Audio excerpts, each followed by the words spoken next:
P T N news کے ناظرین السلام علیکم۔ ایران میں قاتلوں کی حکومت قائم ہو گئی ہے اور دنیا ایران کے خطرے کو پہچانے۔ اسرائیلی وزیر اعظم۔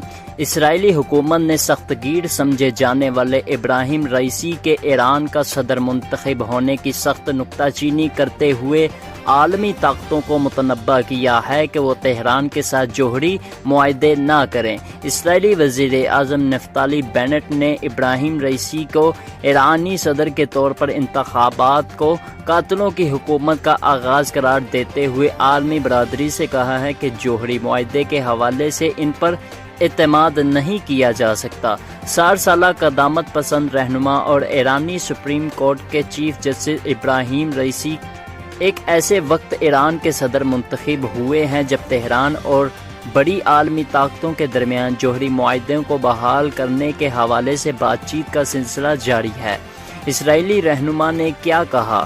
نفتالی بینٹ نے گزشتہ ہفتے اسرائیل کے وزیر اعظم کا عہدہ سنبھالنے کے بعد کابینہ کے پہلے اجلاس سے خطاب کرتے ہوئے کہا، رئیسی کے انتخابات کے بعد میں کہنا چاہوں گا کہ اب دنیا کے پاس آخری موقع ہے کہ وہ ایران کے ساتھ دوبارہ جوہری معاہدے سے قبل جھاگ جائیں، کیونکہ یہ لوگ قاتل ہیں۔ ان لوگوں نے قتل عام کیے ہیں۔ امریکہ اور بعض انسانی حقوق کی تنظیموں کا الزام ہے کہ 1988 میں ایران عراق جنگ کے اختتام پر کم از کم 5000 سیاسی قیدیوں کو پھانسی دے دی گئی تھی۔ ابراہیم رئیسی پھانسی کا فیصلہ کرنے والے اس کمیشن کے رکن تھے۔ ان پر 2009 کے متنازع صدارتی انتخابات کی مخالفت کرنے والے مظاہرین کے خلاف کارروائیوں میں بھی ملوث رہنے کا الزام ہے۔ ایران نے تاہم کبھی بھی بڑے پیمانے پر قتل کو تسلیم نہیں کیا اور ابراہیم رئیسی نے اپنے اوپر عائد الزامات پر کبھی کچھ نہیں کہا۔ اسرائیلی وزیر اعظم نفتالی بینٹ کا کہنا تھا کہ ایران کے روحانی پیشوا خمینی جن افراد کو منتخب کر سکتے تھے اس میں سے انہوں نے تہران کے جلاد کا انتخاب کیا۔ نفتالی بینٹ کا کہنا تھا کہ ظالمانہ انداز میں لوگوں کو پھانسیاں دینے والی اس حکومت کے پاس تباہی پھیلانے والے ہتھیار نہیں ہونے چاہیے اور اس حوالے سے اسرائیل کی پالیسی میں کوئی تبدیلی نہیں آئے گی۔ اسرائیلی وزیر خارجہ کا بھی بیان ناظرین اس میں سامنے آیا ہے۔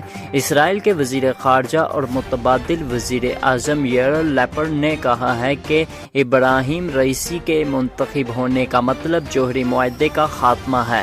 لیپڈ نے ایک تو ٹویٹ میں کہا، نئے ایرانی صدر ایک سخت گیر شخص ہیں جو ہزاروں ایرانیوں کی موت کے ذمہ دار ہیں۔ اسرائیل کے وزیر خارجہ نے متنبہ کیا ہے کہ ابراہیم رئیسی کے انتخاب کے بعد تہران کے جوہری پروگرام کو فوراً روکنے کے لیے ایک نئے عزم کی ضرورت ہے۔ انہوں نے مزید کہا کہ خطرے کے لیے ایران کے تباہ کن عزائم کو بھی ختم کرنے کی ضرورت ہے۔ قبل ازیں اسرائیلی وزارت خارجہ کے طرف سے جاری کردہ ایک بیان میں نو منتخب ایرانی صدر کی مذمت کرتے ہوئے کہا گیا کہ وہ ایران کے اب تک کے سب سے انتہا پسند صدر ہوں گے۔ وہ ایران کے جوہری پروگرام میں تیز رفتار پیش رفت کے لیے پرعزم ہیں۔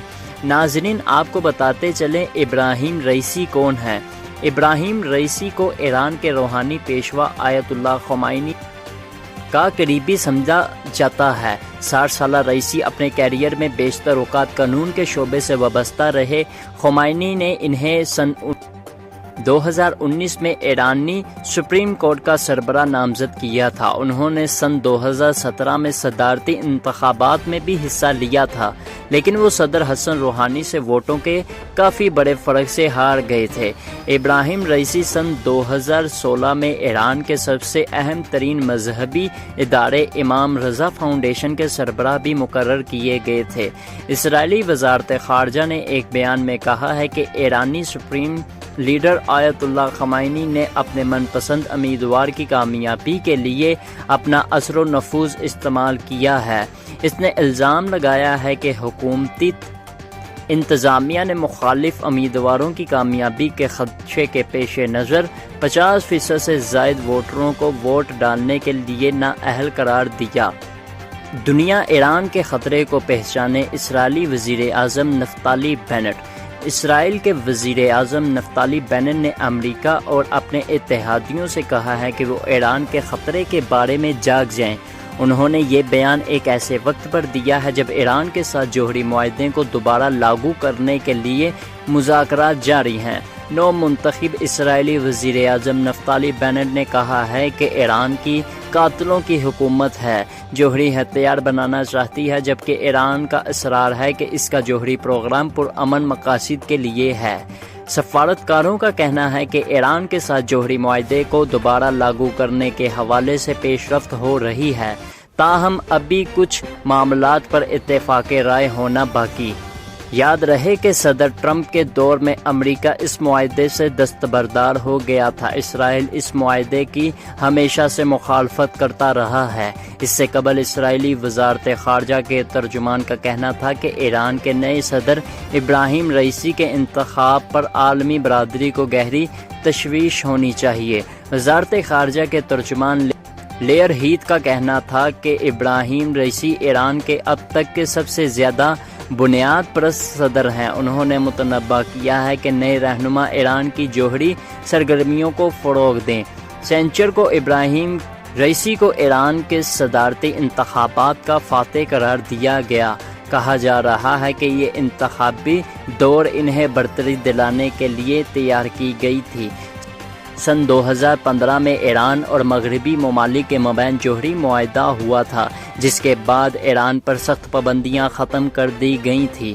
تاہم سابق امریکی صدر ڈونلڈ ٹرمپ نے 2018 میں اس معاہدے سے امریکہ کو یہ کہتے ہوئے نکال لیا تھا کہ ایران جان بوجھ کر معاہدے کی خلاف ورزی کر رہا ہے اور ایک بار پھر ایران پر معاشی پابندیاں عائد کر دی تھیں۔ نئے امریکی صدر جو بائیڈن کی حکومت اب دوبارہ اس معاہدے میں شامل ہونے کا راستہ تلاش کر رہی ہے۔ پابندیاں سخت ہونے کے بعد ایران نے بھی اپنے جوہری پروگرام کو تیز کر دیا۔ ایران اس وقت اعلیٰ ترین سطح پر یورینیم کی افزودگی کر رہا ہے، تاہم ابھی تک ایران نے جوہری بم بنانے کی صلاحیت حاصل نہیں کی ہے۔ ایران کا اصرار ہے کہ اس کا جوہری پروگرام پرامن مقاصد کے لیے ہے، تاہم ناظرین، اسرائیل کا خیال ہے کہ ایران کا جوہری پروگرام مکمل طور پر پرامن مقاصد کے لیے نہیں ہے اور اس کا مقصد جوہری ہتھیار بنانا ہے۔ دونوں ممالک کے درمیان کشیدہ صورتحال انتہائی پیچیدہ ہے، لیکن کشیدگی کی ایک بڑی وجہ ایران کا جوہری پروگرام ہے۔ ایران اپنے جوہری سائنسدان محسن فخری زادہ کے قتل اور اپریل میں اس کے یورینیم کی افزودگی والے پلانٹ پر حملے کے لیے اسرائیل کو مرد الزام ٹھہراتا ہے۔ جس دن رئیسی ایران کے صدر بنے، اسی دن ویانا میں ایران کے جوہری معاہدے کو بچانے کے لیے بات چیت جاری ہے۔ یورپی یونین کا کہنا ہے کہ اتوار کے روز ایران اور دنیا کے 6 طاقتور ممالک کے نمائندوں کے درمیان ایران کے جوہری پروگرام کے حوالے سے ایک بار پھر بات چیت ہوگی۔ دوستو، ہمارے چینل کو سبسکرائب کر دیں تاکہ ہماری آنے والی ویڈیوز بر وقت آپ تک پہنچتی رہیں۔